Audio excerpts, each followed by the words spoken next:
ಅದಲ್ಲ.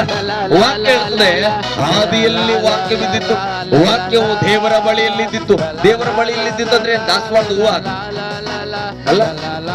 ದೇವ್ರ ಮುಂದೆ ಇಕ್ಕಿವಿಯಪ್ಪ, ಸ್ತೋತ್ರ, ಮಲ್ಲಿಗೆ ಹೂವು ಇಕ್ಕಿವಿ, ರೋಸ ಹೂವು ಇಕ್ಕಿವಿ, ಮತ್ತೊಂದೇನೋ ಸೊಪ್ಪಿಂದ ಹಾರ ಇಕ್ಕಿವಿ. ಅದಲ್ಲ, ಅದು ವಸ್ತು ಅಲ್ಲ. ಅದು ಹೇಳ್ರಿ, ವಸ್ತು ಅಲ್ಲ ಅದು. ನಾವ್ ಇಕ್ಕಿ ಆಯ್ತು, ಅಳ್ಳಾಡ್ಸಿ ಆಯ್ತು, ಉಯ್ದಿದ್ದಾಯ್ತು, ಎಲ್ಲ ಮಾಡಿ ಬಂದಿವಿ. ಹಲ್ಲೆಲೂಯಾ. ಅದಲ್ಲ ಅದು. ಆ ವಾಕ್ಯವು ದೇವರ ಬಳಿಲಿ ಇದ್ದಂತ ವಸ್ತು ಅಲ್ಲ, ನಿರ್ಜೀವ ವಸ್ತು ಅಲ್ಲ, ನಾಳೆಗೆ ಬಾಡಿ ಹೋಗುವ ಹೂವಲ್ಲ, ನಾಳೆಗೆ ಬಾಡಿ ಹೋಗುವ ಎಲೆಯೂ ಅದಲ್ಲ, ಇವತ್ತು ಹಾಕಿದ್ರೆ ಒಂದು ವಾರ ಆದ ಮೇಲೆ ವಾಸನೆ ಬರುವ ಒಳ್ಳೆ ಎಣ್ಣೆ ಕೂಡ ಅದಲ್ಲ. ಹಲ್ಲೆಲೂಯಾ. ಗಟ್ಟಿಯಾಗಿ ಹಲ್ಲೆಲೂಯಾ. ಆದಿಯಲ್ಲಿ ವಾಕ್ಯವಿತ್ತು, ವಾಕ್ಯವು ದೇವರ ಬಳಿಯಲ್ಲಿತ್ತು. ಅದು ಏನಾಗಿತ್ತು? ಆ ವಾಕ್ಯವೇ ದೇವರಾಗಿತ್ತಂತ. ಅದು ಹೂವಾಗಿದ್ದಿಲ್ಲ, ಅದು ಬಾಡೋಗ್ಲಕ್ಕ. ಹಲ್ಲೆಲೂಯಾ.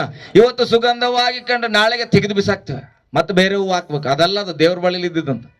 ಮ್ಯಾಲಿಂದ ಬಿತ್ತು, ಬಲಗಡೆ ಬಿತ್ತ, ಎಡಗಡೆ ಬಿತ್ತ, ಬಲಗಡೆ ಬಿತ್ತು, ಹೋಗಿ ನಿನ್ ಕೆಲಸ ಆಗ್ತದೆ. ಅದಲ್ಲ ಇದು. ದೇವ್ರ ಬಳಿಲಿದ್ದ ಆ ಹೂವಲ್ಲ ಇದು. ಹಲ್ಲೆಲೂಯಾ. ಹೇಳ್ರಿ, ಹೂವಲ್ಲ, ವಾಕ್ಯ.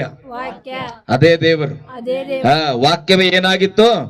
ದೇವರಾಗಿತ್ತು. ಆಮೇಲೆ ಇದು ನನಗೆ ಬಹಳ ಸಂತೋಷ.